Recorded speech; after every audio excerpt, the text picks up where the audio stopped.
Hey fly tyers, welcome back. My name is Matt, and thank you for stopping by the channel.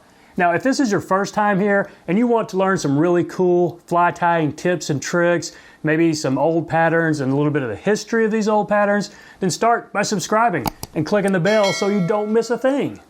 Now, today's pattern is a true American Western original. This is called the Doc Spratley.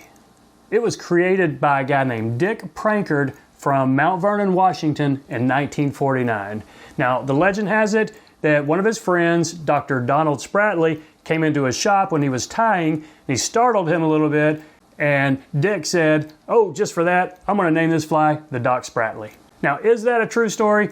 I have no idea. It sounds plausible, and it's kind of interesting. Now, the first time this fly showed up in any pattern book was in 1953. A guy named Roy Patrick, he ran a shop out of Seattle, and he put out a book called Pacific Northwest Fly Patterns.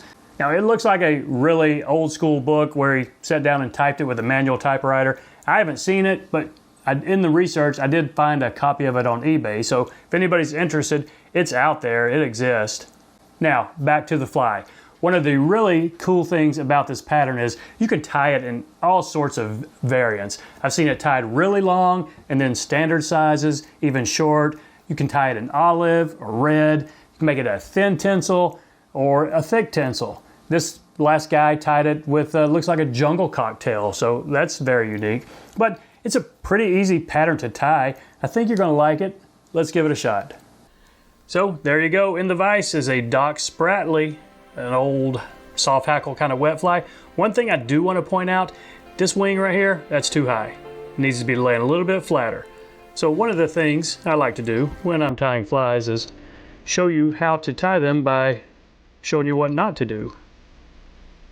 And if you make a wing that looks like that, hopefully you'll know how not to do that next time. So I've got a size 14. It's a 1X long wet fly hook, and I'm going to put 70 denier UTC down to the bend. And for the tail, it's Grizzly. I'm going to use hen, so not your dry fly Grizzly hackle. Just take about, what's that, 10 fibers, 12 fibers, and fairly short. Maybe a hook gap, maybe just a little bit less. I've seen it tied longer and I've seen it tied shorter. I think the shorter one actually looks a little bit better. So we're going to leave it fairly short right there. Go ahead and snip this excess off right here.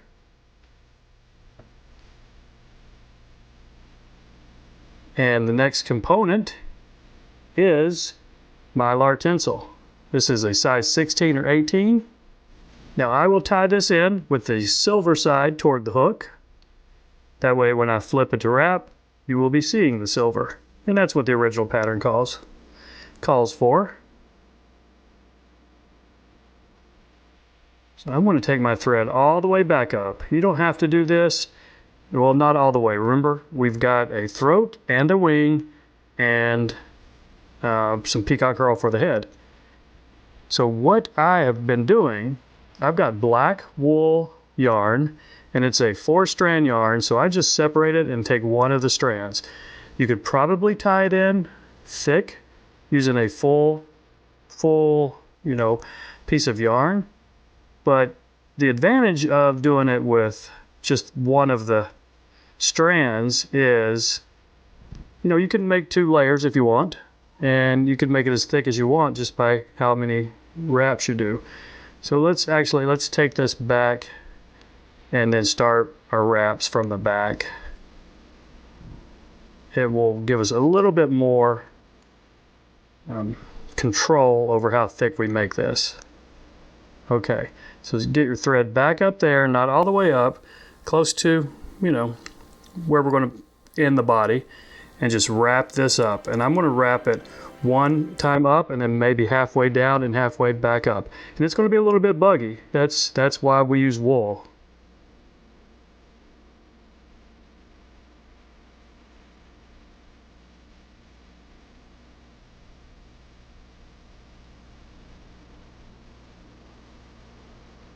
Okay, so there is my body, but to make sure that our wing doesn't stick upright like the one I just showed you a minute ago, put a few other wraps. Let's make it really thick up here at the front of the body. Now go ahead and catch this wool off.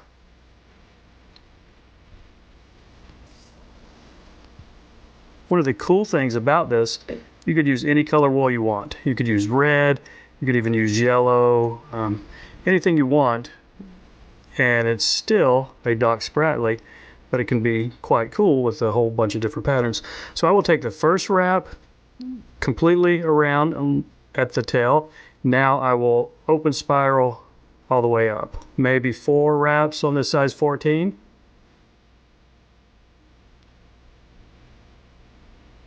Now I'm going to catch this in up here with a couple of thread wraps. Just put one more in front of it and then one tight wrap behind it, so we're good and secure here. Now next up, let's do our throat. Just a couple of wraps right there to lock that in. This same soft hackle Grizzly, I'm just going to pull maybe about the same as I did for the tail. About this many. Flip your hook over and then tie the throat in. Couple of loose to medium wraps to check your position and length. Is that coming off the bottom? Yep, I think we're fine right there. So we'll go ahead and put a tight wrap to secure it. Snip this excess off right here as close as I can get it. Now we're ready for the wing. And so if you've left it pretty thick on top, you might be in better shape. We'll give it a shot. So, pheasant tail fibers. I will pull off about, a good 10 or 15 right there. And we want these to be about as long as the tail. So if I tie it in too far forward, they're going to do like that, and it's not what we want. We want it to lay in flatter. So what we can do here, get your length right, take a few wraps back onto this thick area, and a loose wrap on top. And that's 2 loose wraps right there. Okay, that tail is sticking down about like I want. Now I'm going to put a tight wrap right here, but I'm going to go back with some medium wraps on that. So now my wing is laying about like I want. So we'll go ahead and secure this. Snip this front off right here. And you might want to just bury these in, try to get a smooth area right here to wrap your peacock. I think we're going to be fine right there. And I will take 2 strands. You could probably do it with 1. I think 2 has made it look just a little bit better. So catch this in right back here. Pull that back. Okay. That's not crowding our eye too much. We got a little bit of that wool sticking forward, but we can probably bury that in our head. So take your 2 strands of peacock herl. You can spin it into a rope if you want, or just wrap them straight around. And 4 or 5 wraps if you can get them. Make it nice and big and buggy. Mine are starting to spread out on me, so I'm going to give them another tighter spin here.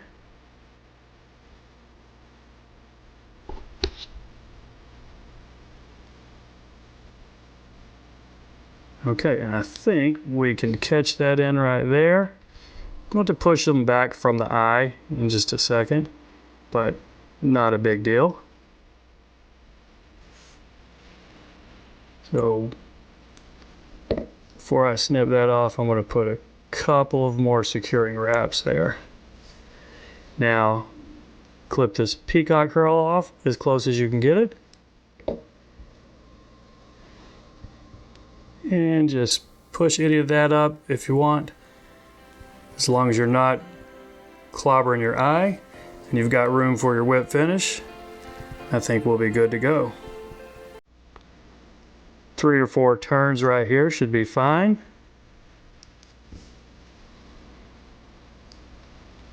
And a little bit of cleanup. I've got a little bit of wool right in here. I'll just try to snip off. But it's a fishable fly like that. I think it looks fine. It's going to go in my box as is. So that's all, folks. Doc Spratley, I appreciate you watching, and we'll see you next time.